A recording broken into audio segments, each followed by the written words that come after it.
Good morning, all the dear students. Today we will discuss about our topic the tense. First of all, we discuss about the definition of the tense. Tense is a term used in grammar to indicate the time of the action or event. किसी घटना या कार्य के समय की ओर निर्देशित करने के लिए टेंस एक ग्रामर की युक्ति है। The tense is a term, tense एक युक्ति है यूज जो प्रयोग की जाती है इन ग्रामर के अंदर to indicate the time of action और इवेंट, किसी घटना या कार्य के समय को दिखाने के लिए। In other word we can say the tense change the form of verb to express the time of an action और इवेंट। दूसरे शब्दों में हम कह सकते हैं कि टेंस किसी कार्य के समय को प्रदर्शित करने के लिए वर्ब में किए जाने वाले परिवर्तन को कहते हैं। इन एनी लैंग्वेज, किसी भी भाषा में tense is divided into 3 classes. Tense को, काल को 3 भागों में बांटा जाता है। फर्स्ट है हमारा प्रेजेंट टेंस, वर्तमान काल। सेकंड पास्ट टेंस, भूतकाल। और थर्ड है फ्यूचर टेंस, भविष्यत काल। Let us discuss about the present tense. When a verb is used to show, जब एक वर्ब का प्रयोग यह दिखाने के लिए किया जाता है that an action take place at present, कि कोई कार्य वर्तमान में हुआ है।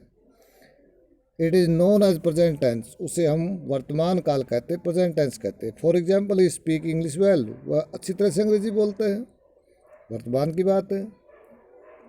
शी राइट्स वेरी ब्यूटीफुली, वह बड़ी सुंदर ढंग से लिखती है। We are fond of music, हम संगीत के शौकीन हैं। They are afraid of snake, वे सांप से डरते हैं। इट रेन्स टुडे, आज बरसात होती है। आई लाइक अमेरिकन, और मैं अमेरिकियों को पसंद करता हूँ। सेकंड हमारा past tense. When verb is used to show that an action was completed in, it is known as the past tense. जब एक वर्ब का प्रयोग ये दिखाने के लिए किया जाता है कि ये कार्य पूरा हो गया है, तो उसको हम पास्ट टेंस का कहते हैं। He went to Delhi yesterday, वह कल दिल्ली गया। Padma died 4 years ago, Padma 4 साल पहले गुजर गई। We were in Delhi last year, हम पिछले साल दिल्ली में थे। They stayed in hotel for week, वे एक सप्ताह के लिए होटल में रुके थे। नेक्स्ट है हमारा future tense. When a verb is used to show that an action will take place, it is known as the future tense। जब एक वर्ब का प्रयोग हम ये दिखाने के लिए करते हैं कि एक कार्य उस समय को दिखाने के लिए करते हैं कि एक कार्य भविष्य में घटित होगा, उसे फ्यूचर टेंस कहते हैं। जैसे for example, he will go to Agra tomorrow, वह कल आगरा जाएगा। Madhui will be 20 next year, अगले साल मधुई 20 साल की हो जाएगी। We shall marry this year, हम इस साल शादी करेंगे। They will send us a telegram, वह अब एक टेलीग्राम भेजेंगे। इट विल रेन टुमारो, कल बरसात होगी। I shall teach you Hindi, मैं तुम्हें हिंदी पढ़ाऊँगा। Each of the tenses are again divided into 4 classes. प्रत्येक टेंस को आगे चलकर हम 4 भागों में बांटते हैं। मान लीजिए कि टेंस कोई व्यक्ति है, उसके 3 पुत्र हैं। पहला बड़ा पुत्र है प्रेजेंट टेंस, सेकंड है पास्ट टेंस और थर्ड है फ्यूचर टेंस। प्रेजेंट टेंस के मान लीजिए आगे चल के चार लड़के हुए। सिंपल प्रेजेंट टेंस, बड़े लड़के का नाम उन्होंने सिंपल रखा या इंडेफिनिट कह सकते हैं हम। सेकंड का कंटिन्यूस रख दिया, थर्ड का परफेक्ट रख दिया और फोर्थ का परफेक्ट कंटिन्यूस रख दिया, और सभी के सामने अपना नाम रख दिया। जैसे प्रेजेंट इंडेफिनिट या simple present, present continuous tense, present perfect tense, present perfect continuous tense.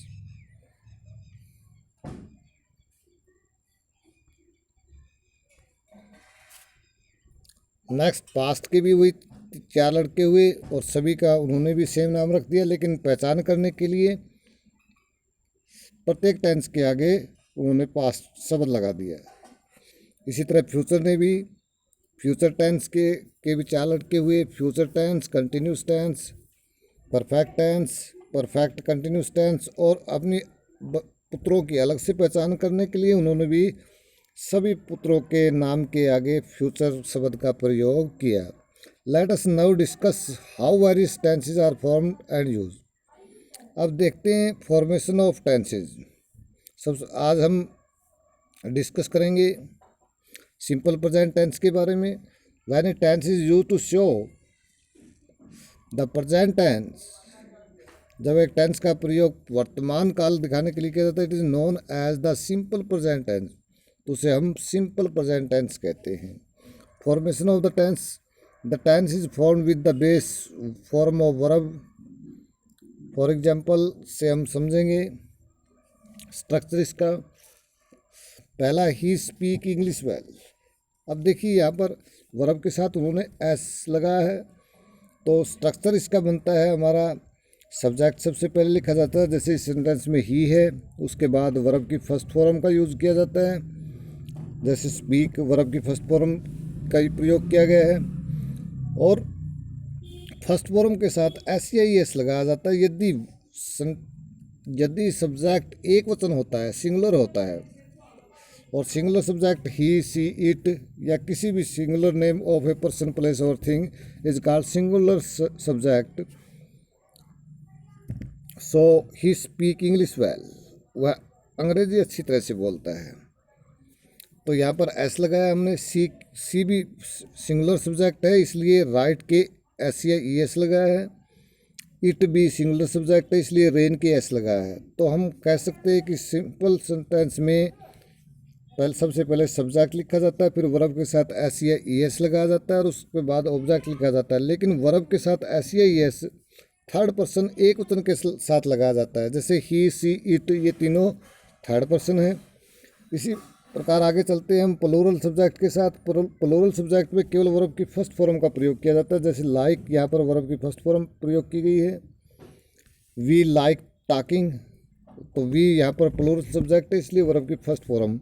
तो वी, यू, दे और आई के साथ हम वर्ब की फर्स्ट फॉर्म का प्रयोग करते हैं। ही, सी और इट के साथ हम वर्ब की फर्स्ट फॉर्म के साथ एस या ई एस लगाते हैं, जैसा कि आप इन एग्जाम्पलों में देख सकते हैं।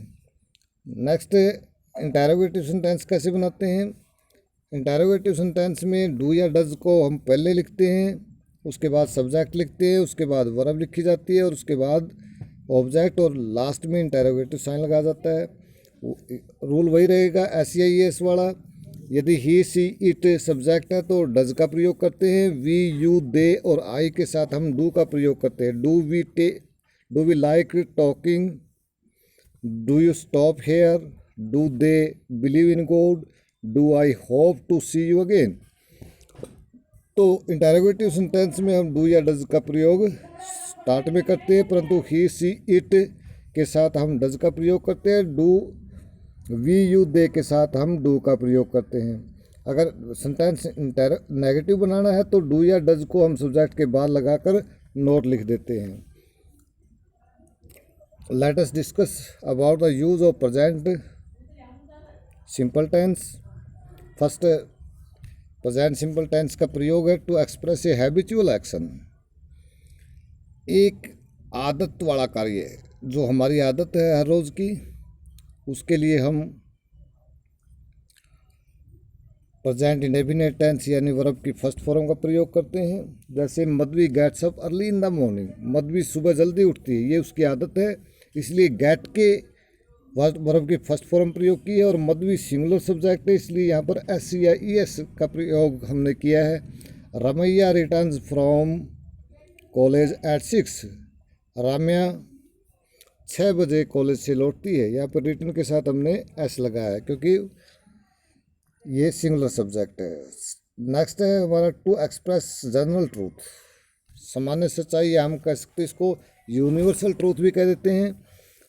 और इसके साथ साथ यदि कोई प्रिंसिपल आता है, सिद्धांत आता है किसी मैथ का या साइंस का, तो और परमानेंट एक्टिविटी आती है, तब भी हम प्रेजेंट इंडेफिनिट टेंस का प्रयोग करते हैं। The earth moves around the sun, this is the universal truth. Honesty is the best policy, ये this is also universal truth. The sun rises in the east, this is also the universal truth. Let us discuss about the principle. For example, the science principle says that, विज्ञान का सिद्धांत कहता है कि the water boils the water boils at 100 degrees Celsius. 2 and 2 makes 4. All are mathematical and science principle. Next है in exclamatory sentence beginning with here and there. ऐसे विस्मयादिबोधक वाक्य जो here और there से शुरू होते हैं, वहाँ पर हम फर्स्ट फॉर्म प्लस SEIS का प्रयोग करते हैं। For example, here come the Padma, ये लो पद्मा आ गई। देयर द बस स्टॉप, ये लो बस रुक गई। लुक देखो, हाउ भालू सिंग, भालू कैसे गाता है। These all sentence are exclamatory sentence and they start from here and there and exclamatory word, for example look, see, here. Next है हमारा टू एक्सप्रेस प्लान एक्टिविटी। ऐसी कार्य, ऐसी योजनाएं जिनकी हमें योजना पहले से बना चुके हैं, इस प्रकार के वाक्य जो ऐसा दिखाई देता है कि भविष्य में घटित होंगे, लेकिन नियर फ्यूचर के लिए, निकट भविष्य को दर्शाने के लिए हम प्रेजेंट इंडेफिनिट टेंस का प्रयोग कर लेते हैं। The PM visits America next Sunday, प्रधानमंत्री अगले रविवार को अमेरिका की यात्रा करेंगे। माई अंकल अराइव्स टुमारो, मेरे चाचा जी कल आने वाले हैं। यहाँ पर करेंगे नहीं आएगा, यहाँ पर आने वाले हैं। और यहीं पर PM visits America next Sunday, अगले रविवार हमारे प्रधानमंत्री अमेरिका की यात्रा करने वाले हैं। नेक्स्ट है हमारा टू इंट्रोड्यूस कोटेशन। प्रिय विद्यार्थियों, किसी भी अथर की हम जब कोटेशन को, स्टेटमेंट को बताते हैं, तो जो स्टेटमेंट होती है वो इन्वर्टेड कॉमाज में रखी जाती है, और से जो वर्ब होती है वो फर्स्ट फॉर्म यूज की जाती है, और उसके साथ SEIS लगाया जाता है। जैसे शेक्सपियर कहते हैं, love is not a time's fool, प्रेम समय के द्वारा मूर्ख नहीं बनाया जा सकता। समय का मूर्ख नहीं है प्रेम, यानी समय बीतने के साथ साथ प्रेम घटता नहीं है। इसी प्रकार एक अनदर स्टेटमेंट उन्होंने दी थी, the path of true love does not run smooth, सच्चे प्रेम का रास्ता आसान नहीं होता। नेक्स्ट द किड्स कहते हैं, a thing of beauty is Joy for ever. Kids की स्टेटमेंट थी कि एक सुंदर वस्तु हमें हमेशा के लिए खुशी देती है। नेक्स्ट हमारा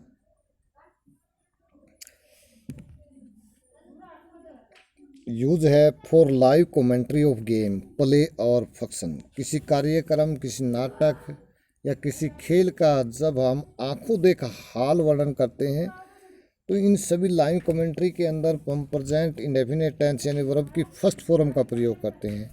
Ganguly runs after the ball, Ganguly ball के साथ साथ दौड़ते हैं, कैचेज इट इज और पकड़ लेते हैं, throw it on the stump और स्टंप पर फेंक देते हैं। Thank you. In the next video we will discuss about the present continuous.